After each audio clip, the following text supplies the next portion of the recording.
My name is Sarah Thompson, and I'm 38 years old. I live in a small town on the outskirts of Boston with my husband Michael and our 10-year-old daughter Emily. During the week, I teach 4th grade at the local elementary school, and on weekends, I cherish time with my family. I still vividly remember 15 years ago when I was in college. A young man sat next to me in the library while I was studying. His name was Michael. We talked about literature and hit it off right away. After that, we went on many dates and got married after graduation. Michael got a job at a local construction company, and I fulfilled my dream of becoming a teacher. When Emily was born, it felt like our happiness had reached its peak. Lately, Michael's been coming home late more often, and I'm starting to worry. But he just says, "I'm busy with work." Emily seems lonely, not seeing her father as much. Still, we're a happy family. On weekends, we have picnics in the park or watch movies together. But recently, I've started to feel that something's not quite right. Who could have imagined that an unexpected shadow was creeping into these peaceful days? On Friday afternoon, I was able to leave school earlier than usual. As I walked home, my steps felt lighter at the thought of having dinner together as a family, something we hadn't done in a while. When I arrived at the front door and unlocked it, an unnatural silence enveloped me. Usually, I'd hear the TV or Emily's laughter. "Michael? Emily?" I called out as I headed to the living room. What I saw there took my breath away. Michael and Emily were lying on the floor. "Michael! Emily!" I screamed as I rushed to them. Michael was breathing with difficulty, and Emily seemed to be having a seizure. I was on the verge of panic but took a deep breath and told myself to stay calm. I immediately called 911 and requested an ambulance. Following the operator's instructions, I checked on them. Neither was conscious, but they were barely breathing. "It's okay, Emily. Daddy's okay too. Mommy's here." I held my daughter's hand and whispered with a shaky voice. A few minutes later, I heard sirens. The paramedics arrived and quickly loaded them onto stretchers. I was allowed to ride in the ambulance. When we arrived at the hospital, Michael and Emily were immediately taken to the treatment room. I waited in the waiting room, feeling overwhelmed by anxiety and fear. Why did this happen to them? If only I had come home earlier. Such thoughts raced through my mind. After about an hour, a doctor finally appeared. "Mrs. Thompson." "Yes, that's me." "How are they?" I stood up, desperately trying to read the doctor's expression. "They're both out of immediate danger." However, the doctor paused for a moment and looked straight into my eyes. "They're showing symptoms of acute poisoning. Did they eat or drink anything unusual?" "Poisoning? No, that's impossible." I was confused and at a loss for words. When I said goodbye to them this morning, everything seemed fine. "Mrs. Thompson, we've also contacted the police. Sometimes, symptoms like these." As the doctor's words trailed off, a terrible thought crossed my mind. Could someone have intentionally No, that's impossible. I couldn't help but cry out. The doctor looked at me sympathetically and said quietly, "Please talk to the police when they arrive. We'll do our best to treat them." With that, the doctor left. I collapsed into a chair and covered my face with my hands. I couldn't understand what was happening. I desperately tried to recall the events of the morning. Michael left for work early, I saw Emily off to school, and then I went to work. It should have been a normal morning. But why were they showing symptoms of poisoning? And the police? My heart felt like it was being crushed by anxiety and fear. But I had to be strong for Michael and Emily. I took a deep breath and tried to regain my composure bit by bit. Tomorrow will surely be tough. But for the sake of my family, I'll overcome anything. After spending the night at the hospital, I was finally able to return home as the sun was rising. Michael and Emily's conditions were stable, but they still hadn't regained consciousness. As I opened the front door with my exhausted body, 2 police officers were standing there. "Are you Mrs. Sarah Thompson?" the tall male officer asked.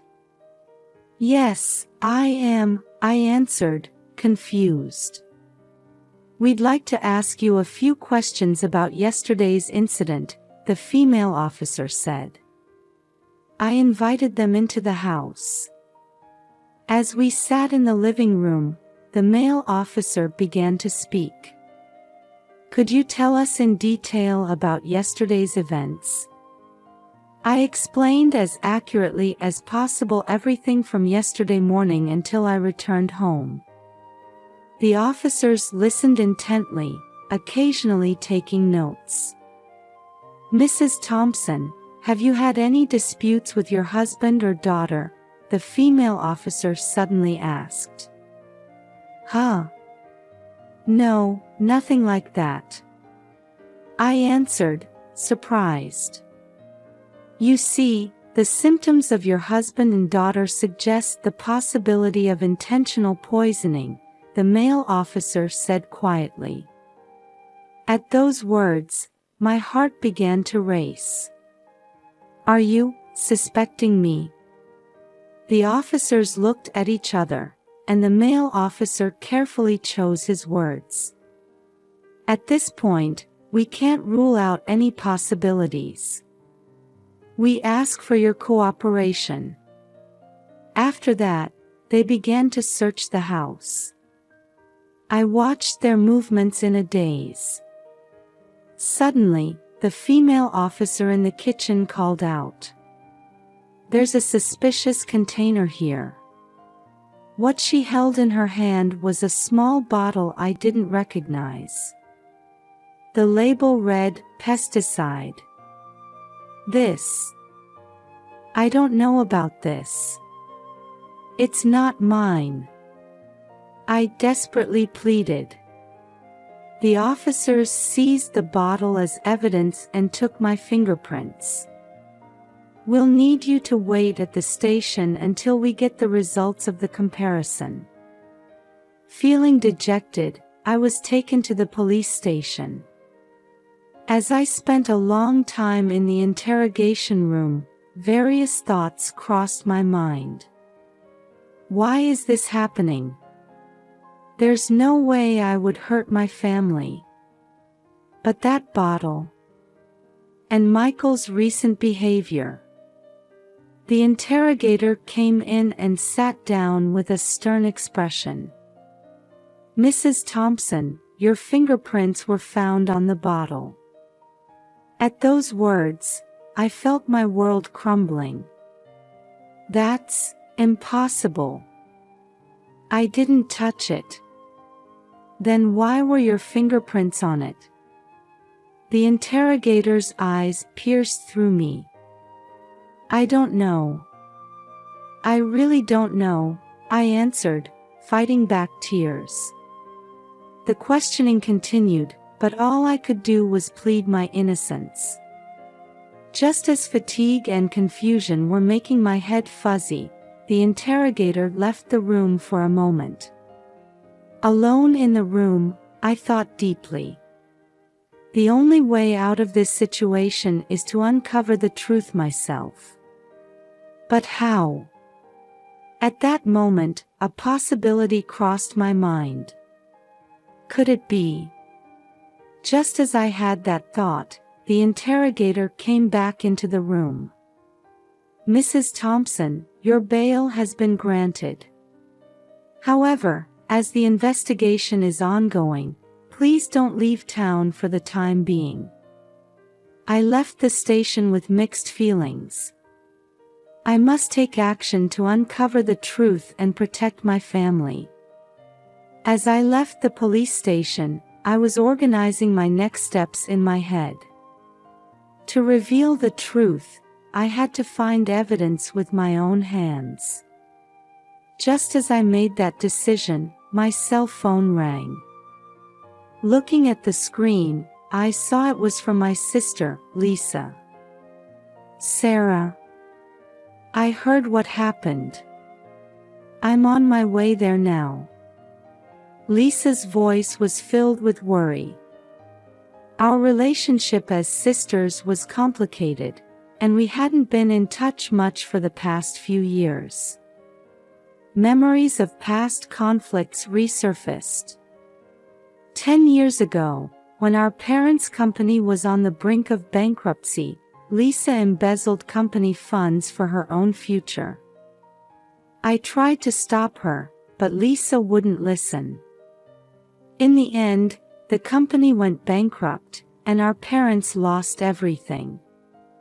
Since then, our relationship had remained strained. Lisa, you don't need to come. I can handle this on my own. No, Sarah. You can't do this alone. There must be something I can do. Lisa's strong tone made me lose the will to argue. All right. But I'm going to the hospital first. At the hospital, the doctor informed me that there was no significant change in Michael and Emily's conditions. As I looked at their faces in the hospital room, I couldn't stop my tears. I vowed in my heart to prove my innocence and get my family back. As I left the hospital, Lisa was waiting. Sarah, is what the police are saying true? I took a deep breath and answered. No. I would never hurt my family. Lisa nodded silently. I understand. Let's think about what we can do together. We went into a nearby cafe and started to sort out the situation. First, we needed to find out where the pesticide bottle came from. Sarah, try to remember all your actions. Is there anything you might have overlooked? Lisa asked with a serious look. I desperately traced my memories. Then, I suddenly realized. Come to think of it, I went to the home improvement store last Saturday. But I didn't buy any pesticides. Lisa's eyes lit up. That's it.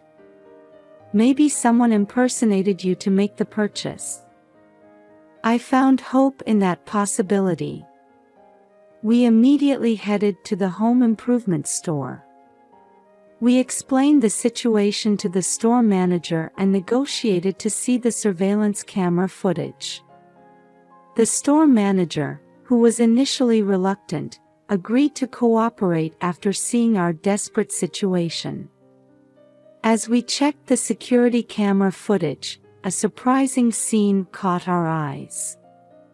The screen showed a woman who indeed looked very similar to me. But looking closely, the details were different. The person stopped in front of the pesticide shelf and picked up a bottle. "This is it." I couldn't help but exclaim. "But this person isn't me." Lisa was also staring intently at the screen. "Wait, this person." We looked at each other. The person looked exactly like our cousin Jenny. Could it be Jenny? I looked at Lisa in disbelief. But why would Jenny? Lisa also looked confused. We rushed to the police station and presented this new evidence. The police started a reinvestigation and began to confirm Jenny's identity and whereabouts. A few days later, we received a call from the police. They said Jenny had been arrested. The interrogation revealed shocking facts. Jenny had apparently been jealous of my life for years. A happy family, a stable job, and above all, the trust of our parents. Jenny had plotted to take all of that away. Why would Jenny go that far? I listened to the police officer's explanation while crying. However, mysteries still remain. How did Jenny enter the house and mix in the pesticide? And why were only Michael and Emily affected? The path to the truth is not over yet. But with this glimmer of hope, strength welled up in my heart. I must continue to fight to protect my family and reveal the truth. Lisa put her hand on my shoulder. "Sarah, let's get through this together. I won't leave you alone again." My sister's words filled me with warmth. It's time to overcome our past conflicts and join forces as sisters. The journey to uncover the truth continues. But I'm not alone anymore. With the bond of family and a new bond with my sister, I continue to move forward. As the police investigation progressed, Lisa and I continued to pursue the truth on our own. Even after Jenny's arrest, there were still many points that didn't make sense. One day, I noticed something odd about Lisa's behavior. Her voice trembled when we talked on the phone, and she avoided eye contact. It was clear she was hiding something. "Lisa, you know something, don't you?" I looked at my sister with a serious gaze. After a long silence, Lisa finally spoke. "Sarah, I'm so sorry." And then, a shocking truth was revealed. Jenny's plan was actually devised by Lisa. But why? I asked in disbelief. Lisa began to explain through tears. She had been jealous of my life for years. The trust from our parents, a stable job, a happy family. Lisa had plotted to take it all away. But in the very end, I lost my courage. So I asked Jenny to do it. I was at a loss for words. My heart, which had believed in the bond between sisters, was shattered into pieces. But an even more shocking fact awaited. Michael's affair and his conspiracy in this plan were revealed. Lisa continued, "Michael was just an affair partner at first. But he also wanted to hurt you." In my mind, all the recent events started to connect rapidly. Michael's late returns, his cold attitude lately. Everything started to make sense. "Emily?"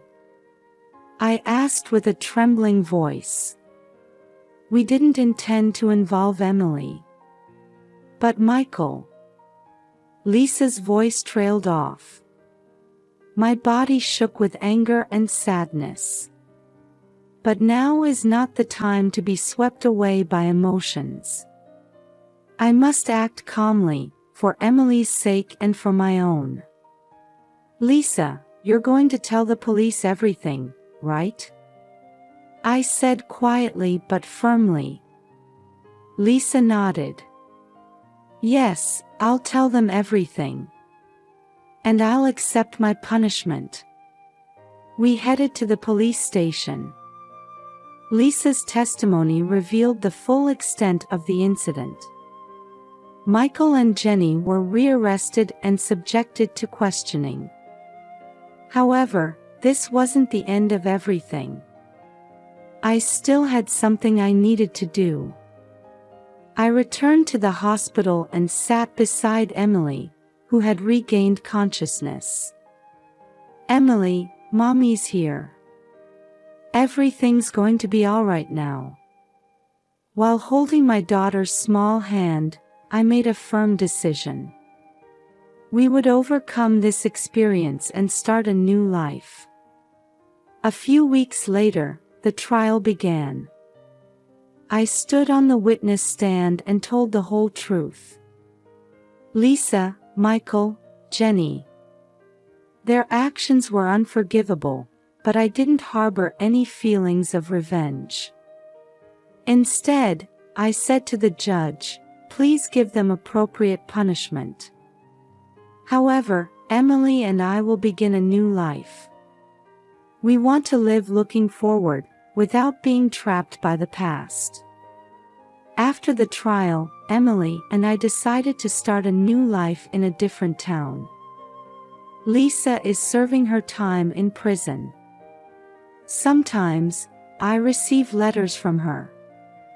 Sarah, I'm truly sorry. I finally understand your strength and kindness. I smiled as I read that letter. I believe people can change.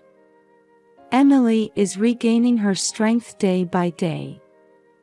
Every time I see her smile, I make a vow. No matter what difficulties may await us, we can overcome them. As we ate dinner together in our new home, just Emily and me, I thought to myself, this is our new beginning. And this beginning is full of hope. A year has passed since the trial, and Emily and I have gotten used to our new life. We're living in a quiet suburban house, helping each other through each day. One day, I received a request from Lisa for a visit. I was hesitant, but with Emily's encouragement, I decided to go to the prison. Sarah, thank you for coming to see me, Lisa said with tears in her eyes. Emily said she wanted to see her aunt, I answered quietly. Lisa took a deep breath and began to speak. For the past year, I've been reflecting every day. When I think about the pain I caused you and Emily, my heart feels like it's going to break. I listened silently. Lisa continued, I'm not asking for forgiveness. But after I'm released, I want to make amends to you both. Those words spread warmth in my heart. Lisa, we're sisters. It might take time, but I believe we can walk together again. A look of relief appeared on Lisa's face. Sarah, thank you. After the visit, on my way home, I thought to myself, family bonds can sometimes be hurt and almost broken. But the power to repair them also lies within the family. A few months later, I received a letter from Michael. Sarah, Emily, I'm truly sorry. I deeply realize my own foolishness and weakness. Emily, Daddy can't come back, but I'll always love you. Emily cried as she read the letter. I hugged my daughter and said, Emily, Daddy made mistakes, but his love for you is real. Let's keep moving forward together." Emily nodded through her tears. At that moment, I felt the bond between us mother and daughter grow even stronger. Over the next few years, our lives gradually but steadily moved in a positive direction. Emily made new friends at school, and I started getting involved in the local community. After her release, Lisa moved close to us. At first, we were both hesitant, but gradually we began to rebuild our relationship as sisters. One weekend, the three of us went on a picnic. Under the blue sky, on the green grass, Emily was running around happily. "Sarah, I never thought a day like this would come," Lisa said softly. "Yes. But this is our new beginning," I answered with a smile. At that moment, Emily came running with a bouquet of flowers in her hand. "Mom, Aunt, these are for you." Lisa and I accepted the flowers from Emily. At that instant, I strongly felt the love flowing between the three of us. "Hey, Lisa," I said to my sister. "Let's keep walking this path together." Lisa nodded with tears in her eyes. "Yes, together. As a family." That evening, when we got home, Emily picked up her father's photo for the first time in a long while. "Mom, have you forgiven Dad?" I thought deeply. It might be difficult to forgive completely. But we shouldn't forget the good things about Dad either. Everyone makes mistakes. What's important is how we live afterwards. Emily nodded quietly. "I want to be strong like you, Mom." Those words brought tears to my eyes. "Emily, you're already strong enough. Let's keep getting stronger together." We hugged, enveloped in warm feelings. A new morning came. The sunlight streaming through the window seemed to herald the beginning of our new life. Overcoming the pain of the past, reaffirming family bonds, and starting to walk towards a new future. I took a deep breath and whispered to myself, "Well, it's the start of a new day. May today be another happy day." Then I headed upstairs to wake Emily. Our new story has just begun. I'm truly looking forward to seeing what wonderful chapters await us.